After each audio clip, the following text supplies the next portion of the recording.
Hola, gracias por estar junto a nosotros una vez más en Mensajes en Tiempo de Cuarentena con el pastor Aldo Vega Garay, hoy 19 de noviembre del año 2020. El mensaje de hoy se titula El levantamiento y la caída del rey Saúl. Pero antes entonemos juntos el himno llamado Te loamos, oh Dios. Dios le bendiga.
Hola hermanos, esta tarde la lectura se encuentra en el primer libro de Samuel capítulo 9 versículo 15 al 17. La Biblia dice: Y un día antes que Saúl viniese, Jehová había revelado al oído de Samuel diciendo: Mañana a esta misma hora yo enviaré a ti un varón de la tierra de Benjamín, al cual ungirás por príncipe sobre mi pueblo Israel, y salvará a mi pueblo de mano de los filisteos, porque yo he mirado a mi pueblo por cuanto su clamor ha llegado hasta mí. Y luego que Samuel vio a Saúl, Jehová le dijo: He aquí, este es el varón del cual te hablé, este gobernará a mi pueblo. La historia del primer rey de Israel es una de las más tristes de toda la Biblia, y esto debido a un comienzo grandioso y un fin inesperado. Saúl fue el primer rey de Israel. Su reinado marcó el cambio de sistema de gobierno para Israel desde un sistema de jueces hacia una monarquía, iniciando el periodo histórico del Reino Unido. Su gestión fue también importante como inicio para la consolidación de las tribus de Israel.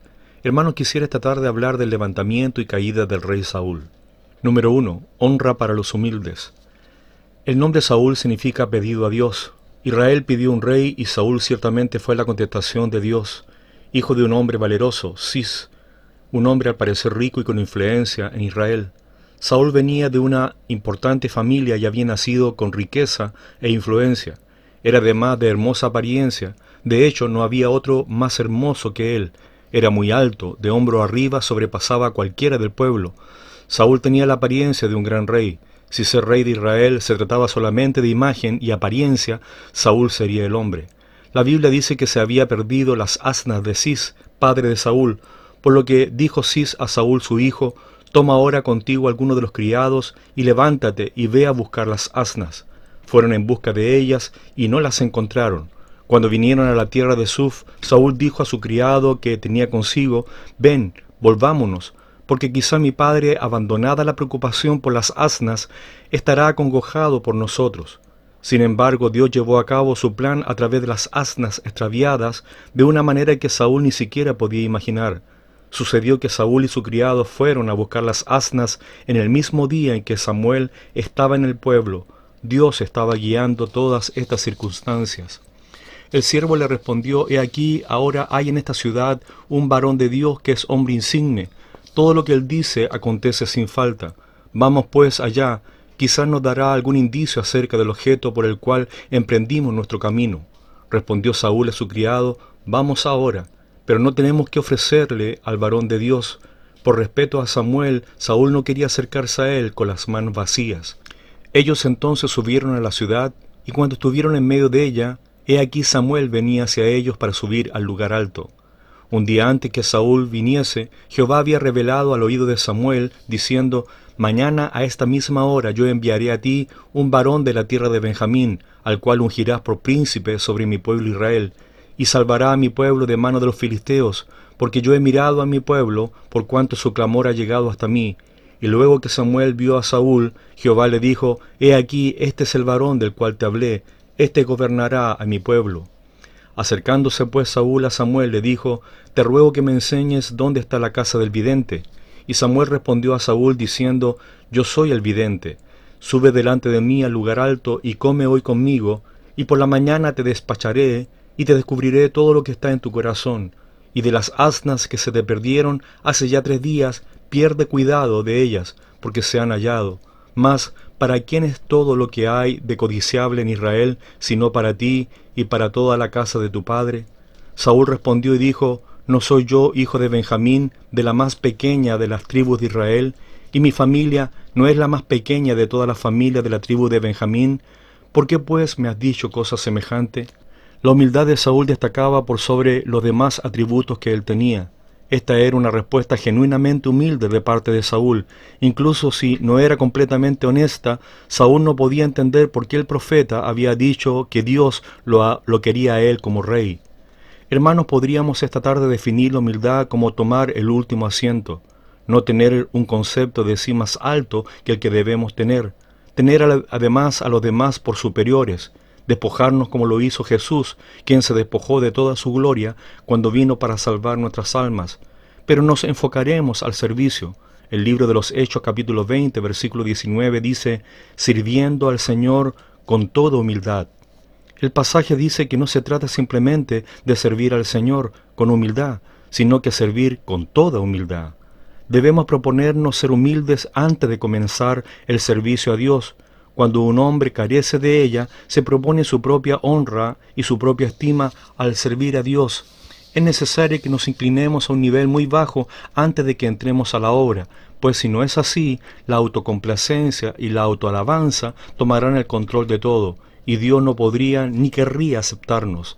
Hay muchos que no servirán al Señor si aquello que se les ofrece no traería posición, satisfacción y honra. Si usted necesita que alguien ocupe una honorable posición en la iglesia, podría encontrar a muchas personas, pero si necesita a alguien que sirva de empleado en la casa de Dios, haga el trabajo sucio, el cual nadie reconociera y que requiera anonimato, cuán difícil sería encontrar esa persona. Nos agrada la estima del hombre. En todos nosotros hay ese gusto por elegir una buena posición, motivados por los honores más bien que por la gloria de Dios. Está también la humildad durante el servicio. Cuando un hombre descubre que Dios está con él, puede llegar a ser lo suficientemente perverso para glorificarse a sí mismo. Pudo haber sido muy humilde cuando comenzó la batalla y el maligno le susurra al oído: lo has hecho muy bien, estás combatiendo muy bien, y luego el orgullo interviene y lo arruina todo. El salmista dijo en el Salmo 115, versículo 1, no a nosotros, oh Jehová, no a nosotros, sino a tu nombre da gloria, por tu misericordia, por tu verdad. Dios debe recibir la gloria en cada cosa que hacemos. Oye, burrito, las aclamaciones no son para ti, sino para aquel que va sentado sobre tus lomos. Mientras servimos a Dios debemos hacerlo como lo hacen los serafines, quienes con 2 alas cubren sus rostros, con 2 cubren sus pies, mientras que con 2 alas vuelan cumpliendo sus misiones. Está también la humildad después que el servicio ha concluido. Al echar una mirada al pasado y ver el éxito obtenido, las alturas alcanzadas, los esfuerzos que han sido bendecidos, es muy fácil ponerse orgulloso. Habiendo servido, la correcta actitud debería ser: solo soy un siervo inútil, ni siquiera he hecho todo lo que era mi deber hacer. Debemos tener humildad antes del servicio, humildad durante el servicio y humildad cuando todo está hecho, sirviendo al Señor con toda humildad. El primer libro de Samuel, capítulo 15, versículo 17 dice: Y dijo Samuel: aunque eras pequeño en tus propios ojos, no has sido hecho jefe de las tribus de Israel, y Jehová te ha ungido por rey sobre Israel. Ahora ustedes saben muy bien que es muy fácil que un hombre sea orgulloso. Podría ser un rey y sin embargo ser humilde. Podría ser un mendigo y ser sin embargo altivo. Podría ser grande y ser sin embargo pequeño en tu propia estima. Podría ser pequeño y sin embargo podría ser más grande en tu propia estima que aquellos que son los más grandes. El hombre era humilde delante de su Dios hasta que Dios le dio la grandiosa victoria sobre los moabitas. Pero entonces su corazón fue ensoberbecido dentro de él y el Señor le abandonó. Cuando era pequeño en Israel se inclinaba delante del Altísimo. Cuando se volvió grande se exaltó a sí mismo. No es el lugar donde te encuentras sino el corazón. No es la posición sino la gracia. Si Dios le sostiene, el hombre está tan seguro sobre un pináculo como sobre un terreno llano. Y si Dios no está con él, peligra tanto en el valle como sobre el lugar elevado. Si el Señor le abandona, caerá en cualquiera de los dos lugares. Si el Señor está con él, estará de pie en cualquier posición. Allí está el Dios del cielo y de la tierra, con el lebrillo en su mano y la toalla en su brazo, lavando los pies de sus discípulos. Y aquí estamos ustedes y yo, quienes en vez de estar lavando los pies de los otros hombres, tratamos de que nos unjan nuestra cabeza, derramen sobre nosotros el aceite de la unción. Ustedes saben que hay un mundo de diferencia entre ser humilde y ser humillado. ¿Quién no quiere ser humilde, ser humillado? Humíllense, por tanto, bajo la poderosa mano de Dios, y Él los exaltará. No sea que los deje porque sostienen sus cabezas demasiado en alto. El libro de Proverbios capítulo 22, versículo 4 dice: riquezas, honra y vida son la remuneración de la humildad y del temor del Señor. Entonces Samuel tomó a Saúl y a su criado, los introdujo a la sala y le dio un lugar a la cabecera, el lugar de honor entre los convidados, que eran unos 30 hombres. Y dijo Samuel al cocinero: trae acá la porción que te di, la cual te dije que guardases aparte. Entonces alzó el cocinero una espaldilla con lo que estaba sobre ella y la puso delante de Saúl. Y Samuel dijo: he aquí lo que estaba reservado, ponlo delante de ti y come, porque para esta ocasión se te guardó. Y Saúl comió aquel día con Samuel. Podemos especular que Samuel estaba interesado en ver cómo reaccionaba Saúl al ser honrado. A menudo esto demuestra qué tipo de personas somos realmente. Pero Saúl tenía todo lo que se necesitaba para ser un buen gobernante: temeroso de Dios, justo, amado por su pueblo, sumiso a la autoridad, diligente, prudente, sabía escuchar, dadivoso, escogido por Dios, tenía su respaldo y humilde como ninguno, con el potencial de tener gran éxito. Todas estas características en su vida hacían de Saúl tanto una persona íntegra como un rey muy prometedor. Con todas estas cualidades vemos un éxito asegurado. No había en Israel un candidato como él. Todo lo que se podía pedir de un gobernante, Saúl lo poseía. No podía fallar. El profeta Samuel lo ungió como rey. El Espíritu del Señor vino sobre él con gran poder, y Saúl hablaba en nombre del Señor entre los profetas, y su corazón fue cambiado en otro hombre. Cuando lo buscaron para presentarlo a la gente, no pudieron encontrarlo, y consultaron al Señor, y el Señor dijo: mira, se ha escondido entre el bagaje. Y corrieron a buscarlo. Tímido, humilde, modesto, no podían evitar amar y admirar a un joven así. Y Samuel dijo a todo el pueblo: mirad, habéis visto al que el Señor ha escogido, que no hay otro como él entre el pueblo. Y todo el pueblo gritó: ¡viva el rey! Número 2. La altivez de la posesión y el éxito. Saúl inició su reinado como un hombre humilde. Sus primeras victorias las acreditaba a Dios, como se puede observar en su batalla contra los amonitas, donde declaró: hoy Jehová ha dado salvación a Israel. Pero estas victorias le hicieron popular en Israel y consolidaron su posición como monarca. Lamentablemente, el ungido del Señor, el rey de Israel, fue enorgulleciéndose cada vez más, quiso hacer las cosas según su propio razonamiento y no a la manera ni en el tiempo de Dios. El éxito pronto se le subió a la cabeza y se volvió celoso de su popularidad, en tanto que gradualmente comenzó a alejarse de Dios. A pesar de que hubo muchos problemas en el reinado de Saúl, nadie debe pensar que fue un completo desastre. Saúl guió a Israel a muchas victorias militares y a una mayor independencia de los filisteos. Una serie de decisiones erróneas comenzaron a ocurrir. Ofreció un holocausto no autorizado, ya que el pueblo se le desertaba. Esto fue el inicio a la caída del reinado de Saúl. Empeoró su situación cuando no quiso eliminar a todos los amalecitas y sus animales como Dios lo había ordenado, haciendo caso omiso de una orden directa de Dios. Él decidió perdonar la vida del rey Agab junto con parte de los mejores animales. Él trató de encubrir su transgresión mintiéndole a Samuel y en el fondo mintiéndole a Dios. Esta desobediencia fue la gota que colmó el vaso y Dios apartaría su espíritu de Saúl. Su alejamiento de Dios se manifestó de varias formas. Su carácter se tornó violento, perdió la habilidad de confiar en Dios y el deseo de obedecerle. La elevada opinión que tenía de él le hizo construirse un monumento que le exaltara. Dios eligió a Saúl porque él era humilde, pero con el tiempo esa humildad se reemplazó con un orgullo egoísta y destructivo que acabó con su gobierno. Al igual que Saúl, muchos comienzan bien pero terminan mal. ¿Por qué es esto así? Porque comenzar bien no es suficiente. ¿Dónde está la falla? ¿Por qué lo que comienza bien no necesariamente termina bien? Jesús dijo en el libro de Mateo capítulo 11, versículo 29, «Llevad mi yugo sobre vosotros, y aprended de mí que soy manso y humilde de corazón, y hallaréis descanso para vuestras almas». El libro de Mateo capítulo 5, versículo 3 dice, «Bienaventurados los pobres en espíritu, porque de ellos es el reino de los cielos». Jesús, al decir humilde de corazón, estaba definiendo lo que significa la pobreza de corazón. El hombre siempre tiene necesidad de Dios, siente que sin Dios le falta todo y que solo Él puede proveerlo. Es lo que le faltó a Saúl, pobreza de espíritu, humildad. Hacia el final de su reinado sufría ya de una intensa depresión y paranoia.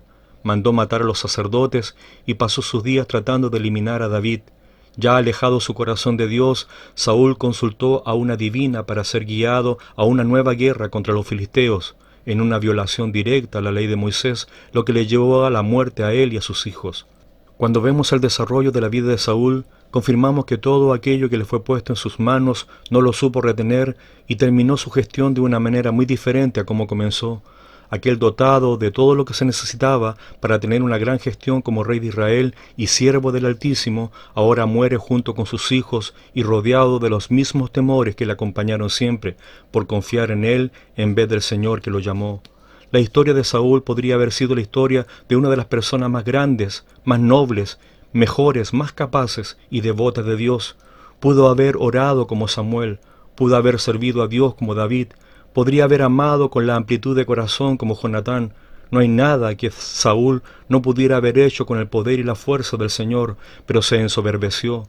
El libro de Proverbios capítulo 16, versículos 18 y 19 dice, «Antes del quebrantamiento es la soberbia, y antes de la caída la altivez de espíritu. Mejor es humillar el espíritu con los humildes que repartir despojo con los soberbios». El primer libro de Samuel capítulo 15, versículo 35 dice, «Y nunca después vio Samuel a Saúl en toda su vida, y Samuel lloraba a Saúl, y Jehová se arrepentía de haber puesto a Saúl por rey sobre Israel». Número 3. La destrucción anunciada. ¿Qué pasó con Saúl? ¿Cómo pudo llegar a degenerar en la manera en que registran las Escrituras? ¿Cómo podemos evitar repetir su triste historia en nuestras vidas? La ruina espiritual de una persona no es algo que ocurra de la noche a la mañana.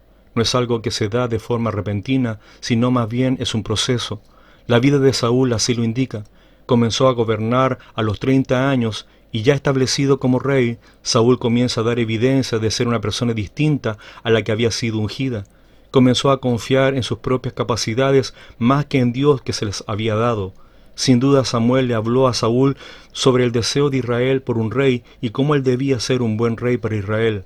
Podemos imaginarnos a Samuel diciendo, «Mira, Saúl, tienes mucho a tu favor, tienes la imagen, eres un hombre humilde y tendrás el apoyo del pueblo, Pero si no entregas tu corazón al servicio de Dios y te sometes a Él como tu rey, nunca serás un rey apto para Israel. Pero Saúl se enorgulleció y nunca reconoció sus errores, y eso lo llevó a su ruina. Demasiadas veces los cristianos actuamos como Saúl. Comenzamos humildemente, tanto que a algunos hasta les cuesta demasiado emprender porque no creen que Dios pueda hacer algo importante con sus vidas. Después de mucho trabajo por parte del Espíritu Santo, de muchas maneras, decidimos comenzar un ministerio, un nuevo empleo, una carrera o lo que sea. Comenzamos humildemente en sumisión y reconociendo siempre que solamente gracias a la misericordia del Señor podemos hacerlo. Quizás al principio puede ser difícil, pero con paciencia y perseverancia y fe en el que nos llamó subimos los primeros peldaños en la escalera del éxito. Pero también con cada logro sube nuestro ego, con cada peldaño aumenta nuestra autoconfianza, con cada escalón crece nuestro orgullo. El libro de Proverbios capítulo 16 versículo 5 dice: «Abominación es a Jehová todo altivo de corazón, ciertamente no quedará impune». Comienzan a aparecer en nuestros pensamientos aquellas conocidas frases como: «Si yo no lo hago, nadie lo hará, y si yo no lo hago, no saldrá bien». Empezamos a reclamar nuestros derechos y a tomar decisiones sin consultar a las autoridades, a creer que tenemos razón y a confiar en nuestra propia inteligencia. Poco a poco vamos dejando de depender del Señor. Saúl empezó muy bien, solo para ver que sus posteriores acciones de desobediencia arruinaron lo que podría haber sido un gobierno brillante que honrara a Dios sobre la nación de Israel. Los últimos años de la vida del rey Saúl trajeron un declive general en su servicio a la nación y en su destino a nivel personal. La descripción de la muerte de Saúl nos ofrece una solemne advertencia. Comenzó tan bellamente en la presencia y el poder y el favor y el amor de Dios. Perdió la presencia del Señor, perdió el poder y el espíritu del Señor, perdió el amor y la amistad de Samuel, perdió el liderazgo que Dios le había dado entre su pueblo y finalmente perdió la vida de sus hijos ante sus ojos, y él mismo intentó quitarse la vida siendo muerto por un amalecita. A pesar de su físico imponente, Saúl padeció de una cobardía espiritual y desarrolló una falta de humildad y de fe que le condujo a la destrucción. Aprendemos de él la necesidad de confiar en Dios y no en la fortaleza del hombre, sea cual sea nuestro llamamiento y posición en la tierra. Tal como el profeta Samuel le señaló, Saúl estaba muy preocupado por las apariencias que por la verdadera obediencia. El temor a los hombres le dominaba más que la confianza en Dios y su propia grandeza pesaba demasiado en su conciencia. Pequeñas desobediencias le condujeron a las aberraciones más grandes, de las que pudo haberse librado si hubiese tenido una actitud humilde y frecuente para reconocer y confesar sus pecados y el deseo de corregirlos. Saúl nos recuerda que el carácter cuenta, ya que los hombres pueden ver solamente la apariencia, pero Dios conoce el corazón. Hermanos, que Dios les bendiga. Un abrazo grande, Pastor Aldo.